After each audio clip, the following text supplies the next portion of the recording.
નમસ્કાર મિત્રો, હું Priyank Patel, Mogesh broker, motivational speaker and life coach. તમારું સ્વાગત કરું છું આજના વિડીયોમાં. આજના આ ઇન્ટરવ્યુમાં આપણી પાસે એક એવા વ્યક્તિ છે કે જો તમે અમદાવાદમાં હોય, ગાંધીનગરમાં હોય અને તમે ના ઓળખતા હોય આરકે સર, તો એવું ભાગ્યે જ બનશે. ગાંધીનગરના બહુ જ વેલ નોન વ્યક્તિ છે અને એમનું જીવન એવું છે ને કે જ્યારે બહુ જ નાની ઉંમર 1 વર્ષના હતા ને ત્યારે એમને લોઅર લેગમાં અપંગ થઈ ગયા. તો એમને આખું જીવન બંને લેગથી અપંગ હોવા છતાં બી બહુ જ મુશ્કેલી પર રહ્યું, પણ એમને કોઈ દિવસ હાર નહીં માની. તો આજે આપણે એમના જીવનમાંથી ઘણું શીખવાનું છે. તો R K sir, thank you very much for your time અને welcome to the show. Thank you પ્રિયંકભાઈ, આપના સપોર્ટથી. હું આરકે પટેલ, રમેશ પટેલ, ગાંધીનગરમાં સચિવાલયમાં અંડર સેક્રેટરી તરીકે નિવૃત્ત થયેલો છું. હવે મારું બાળપણનું જીવન વિશે આપને 2 શબ્દો કહું છું. હું જ્યારે 1 વર્ષનો હતો ત્યારે પેરાલિસિસ થયો બોટ લેવાની, એટલે બંને પગે એક વખત ધસડાઈને ચાલુ કર્યું. પછી હું જ્યારે સ્કૂલમાં મારા ફાધર કે જેઓ મને ઉપાડીને જ લઈ જતા હતા, એ વખતે કોઈ સગવડ નહોતી, માટીવાળા હતા, એવા મારા ફાધર મને ઉપાડીને ફેરવ્યા. હું સ્કૂલમાં જ્યારે પ્રાથમિક સ્કૂલમાં મારે એડમિશન માટે લઈ ગયા ત્યારે આચાર્યએ મને એડમિશન આપ્યું નહીં, કારણ કે બંને પગે ઢસડાવાના કારણે બ્લડિંગ બી ચાલુ રહેતું હતું. એટલે એડમિશન અને છોકરાઓ ચીડવે કે મને એડમિશન આપવાની ના પાડી. એટલે છતાં મારા ફાધરે કહ્યું નહીં, મારા છોકરાને તમે રાખો, બેસાડજો, ખૂણામાં બેસાડજો, પણ એને તમે સ્કૂલમાં રાખો. એટલે મને રાખ્યો. પછી ત્યારબાદ 4 મહિના પછી જ્યારે ઓક્ટોબરમાં શિક્ષણ વિભાગના નિરીક્ષક સ્કૂલની વિઝિટે આવ્યા, સ્કૂલના ઇન્સ્પેક્શનમાં આવ્યા. જ્યારે ઇન્સ્પેક્શનમાં આવ્યા ત્યારે બધા પ્રશ્નો પૂછેલા, એ પ્રશ્નોના જવાબ મેં સાચા આપ્યા. એટલે નિરીક્ષકે પૂછ્યું કે આ છોકરાને કેમ એડમિશન નથી મળ્યું. પછી ત્યારે મને એક વખત એડમિશન આપ્યું. એટલે મારી જન્મ તારીખ થઈ 1 ઓક્ટોબર. આમ જનરલી એ વખતે 1 જૂન લગાતી, એટલે 1 ઓક્ટોબર મારે સંઘર્ષમાં પહેલો આ હતો, મને સ્કૂલમાં એડમિશન નહોતું મળ્યું. બરાબર. એટલે જનરલી આપણે એ વખતે 50s and 60s જે લોકો બી સ્કૂલમાં જાય 1 જૂન એટલે બધાની બર્થડે 1 જૂન જ હોય, પણ તમને એડમિશન મળ્યું ઓક્ટોબરમાં, તો તમારી બર્થડે 1 ઓક્ટોબર સેટ થઈ. પણ તમે જબરજસ્ત કીધું કે એ વખતે ઘસડીને ચાલવાનું, પગમાં બી લોહી આવે, સ્કૂલમાં એડમિશન ના મળે, પહેલા ધોરણથી બાળ મંદિરથી જ તમારે સંઘર્ષ ચાલુ થઈ ગયેલો, બરાબર ને? પણ પછી તમે ભણવામાં પહેલેથી હોશિયાર હતા, બરાબર? તમે હવે 6ઠા 7મામાં આવ્યા અને ત્યાંથી તમે પછી હાઈસ્કૂલમાં how did you find it, કે તમને બધું બરાબર લાગ્યું, પૈસા ટકે તમને બધી સુવિધાઓ હતી, કે તમે કઈ રીતે બધું એને ઓવરકમ કઈ રીતે કરતા હતા બધું? હા, એટલે ધોરણ 7માં હતો ત્યારે ગ્રામ વિસ્તાર બુદ્ધિમત્તાની સ્કોલરશિપની પરીક્ષા લેવાયેલી. ત્યારે તાલુકા કક્ષાએ મારો 1st નંબર આવેલો. વાવ. એ વખતે 1000 રૂપિયા વાર્ષિક શિષ્યવૃત્તિ મળેલી. અને એ વખતના જે આપણે ગણીએ તો ફૂડ અને બધાનો ખર્ચો જ વાર્ષિક 300 આવતો. એટલે મને ત્યાંથી જ હાઈસ્કૂલમાં મને એડમિશન એના લેવલે મળ્યું. અને હાઈસ્કૂલમાં મને ભણવાનું મને બહુ જ એ વખત ઉત્સાહ મળ્યો, અને આને મને સપોર્ટ કર્યો સ્કોલરશિપે, અને હાઈસ્કૂલમાં મને સપોર્ટ કર્યો. પછી ત્યારબાદ ધોરણ 11 એ વખતે ઓલ્ડ એસએસસી હતી. ઓલ્ડ એસએસસી એ વખત 82% સાયન્સ વિષય સાથે હતા. એ વખતે 82% આવ્યા હતા. 82% સાયન્સ સબ્જેક્ટમાં, ઓવરઓલ 70, સાયન્સ સબ્જેક્ટમાં 82%. ગજબ એમ.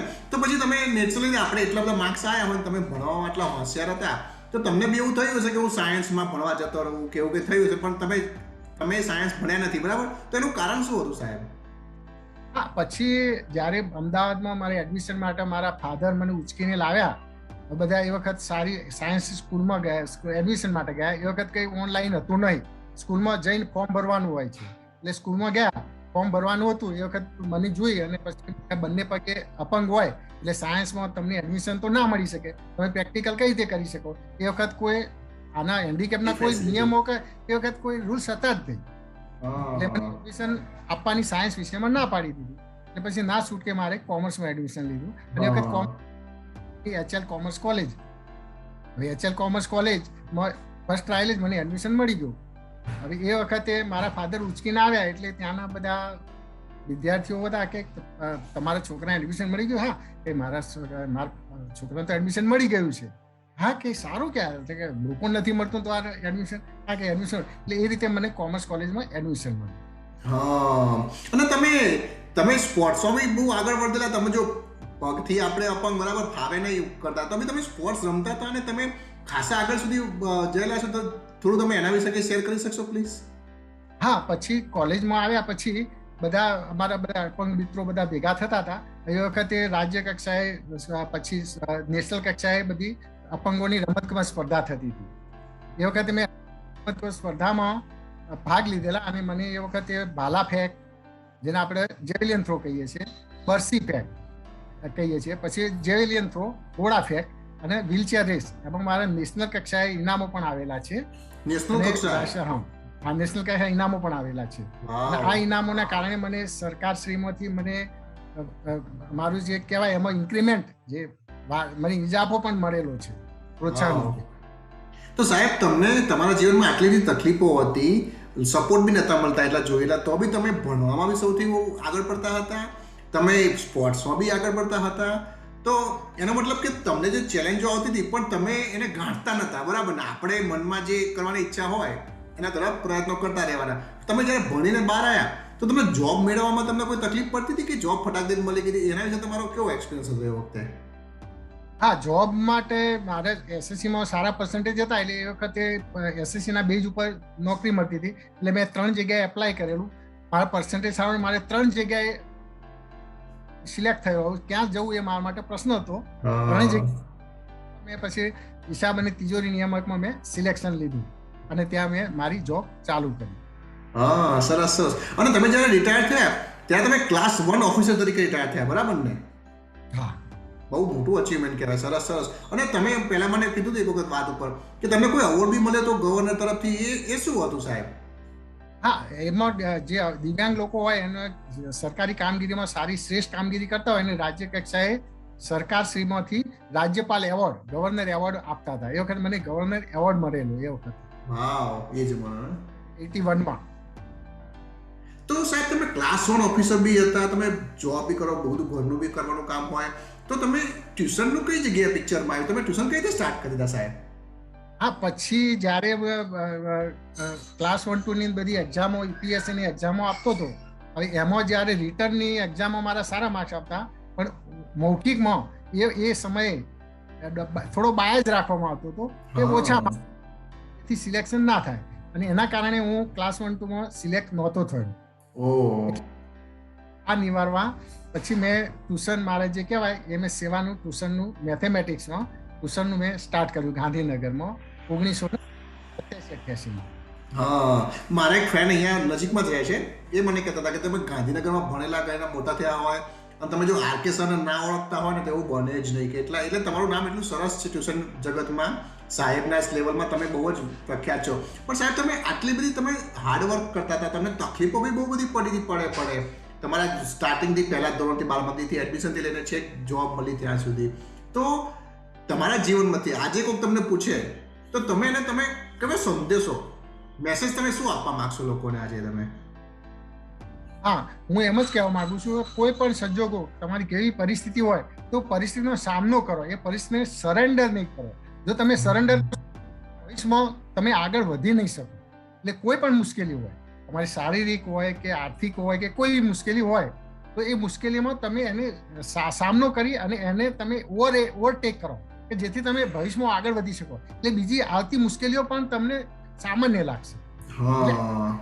મુશ્કેલીને સરેન્ડર નહીં થતા, મુશ્કેલીને કરો. દાખલા તરીકે હું જ્યારે લિફ્ટ બંધ હોય તો પણ હું લિફ્ટને બંધ હોય તો પણ હું પગથિયા ચાલી જતો, એવું નહીં વિચારતો કે હું ચાલું. પછી લોકો એમ કહેતા કે ભાઈ અમે ગાડી ના ચલાવી શકીએ. આમ હવે હું 4 વ્હીલર ચલાવું છું, કોઈ પણ ટ્રેનિંગ વગર મેં 4 વ્હીલર ચલાવ્યું છે. સરેન્ડર નથી થયો પણ એનું ચલાવ્યું છે. તમે 4 વ્હીલર બી ચલાવો છો એમ સાહેબ? હા જી, 4 વ્હીલર પણ ચલાવું છું. તો સાહેબ, આજનો આ ઇન્ટરવ્યુ હું ખરેખર એવું કહેવા માંગીશ કે આજે હું બહુ જ ભાવ વિભોર થઈ ગયો, ઇમોશનલ થઈ ગયો છું. કેમ કે આજે મારી સાથે એક એવા વ્યક્તિ છે ને કે જેમણે પડે મુશ્કેલીનો સામનો કર્યો, અને મેં બહુ જ સારી વાત કીધી કે પરિસ્થિતિનો સામનો કરો, સરેન્ડર ના કરશો તમે એને, તો તમને થોડી એની લડવાની, એને ઓવરકમ કરવાની હિંમત મળી રહેશે. તમારા જીવનમાંથી સાહેબ બહુ જ બધું શીખવાનું છે. અને તમે આજે આ ઇન્ટરવ્યુમાં આવ્યા અને તમારી જે જીવનનું 2-4 વાતો શેર કરી, અને આઈ એમ શ્યોર કે જે બીજા લોકો હશે કે જેને કોઈ બી જાતની શારીરિક કે તકલીફ હોય, કોઈ આર્થિક બી તકલીફ હોય, પૈસા ટકે બી તકલીફ હોય, પણ એમને જો કંઈક કરવું હશે જીવનમાં તો એમને હોપ મળી રહેશે, આશા મળી રહેશે કે ના, ઇટ ઇઝ પોસિબલ. તમે મહેનત કરતા રહો, બધું જ પોસિબલ છે. બરાબર ને સાહેબ? હા, બરાબર છે. ઓકે. તમારે સાહેબ જતા જતા તમને એક છેલ્લું વાક્ય કહું કે તમારે કોઈ છેલ્લો મેસેજ, કે તમે જીવનમાં તકલીફો તો આવતી જ રહે, પણ તમે કોઈ એવો મંત્ર કે તમને કોઈ જગ્યાથી પ્રેરણા મળતી હોય કે ના, મારે કંઈક કરવું છે, મારે આગળ વધવું છે, જ્યારે તમે 30-40 વર્ષના હતા, રાઈટ? તમે ચેલેન્જો તો આવતી જ હશે 40-50 વર્ષના ત્યારે બી, પણ એવું શું વસ્તુ હતી કે તમને ઓલવેઝ એવું થાય કે ના, હું આગળ વધું, મારે કંઈક કરવું છે, તમે ગીવ અપ ના કર્યું આખી જિંદગી, બરાબર? તો એવું તો શું હતું તમારા મગજમાં? મારી પાસે 2 સિદ્ધાંત હતા. મન હોય તો માળવે જવાય. તમારું માનસિક રીતે તમે સુદૃઢ છો તો તમે કોઈ બી ચેલેન્જ કરી શકશો. અને બીજો મારો સિદ્ધાંત હતો, સિદ્ધિ તેને જઈ વરે જે પરસેવે ના. વાહ વાહ વાહ વાહ વાહ. જો તમે શ્રમ નહીં કરો તો તમને કોઈ પેલી થશે નહીં. મેં મારા જીવનમાં 18 કલાક મહેનત કરેલી છે, 18 કલાક સુધી. બાળકોને ભણાવવા, સરકારી નોકરી કરવી, એટલે 18 વર્ષ સુધી મેં 18 કલાક મહેનત કરેલી છે. વાવ, મહેનત તો કરી. સિદ્ધિ તેને જે વરે જે પરસેવે નાય. બહુ સારું કીધું સાહેબ. મને ભણવામાં આવતું તો યાદ આવી ગયું મને. બહુ જ સરસ વાક્ય કીધું સાહેબ. થેન્ક યુ વેરી મચ સાહેબ. તમે તમારો સમય ફાળવ્યો અને દર્શકો સાથે તમે સારી કરી. Thank you. અને જો કોઈને બી આ શોમાં આવવું હોય, જેમ આ સાહેબ આયા, તમારા મનની વાત શેર કરવી હોય, તમને લાગતું હોય કે બીજા એક માણસનું બી ભલું થઈ શકશે, ઇન્સ્પિરેશન મળી શકશે, પ્લીઝ મને મારા ફેસબુક પેજમાં મને કોમેન્ટ કરજો, કાં તો મને પ્રાઇવેટ મેસેજ બી કરજો. Thank you so much. I will see you on my show. Thank you સાહેબ. બાય. Thank you.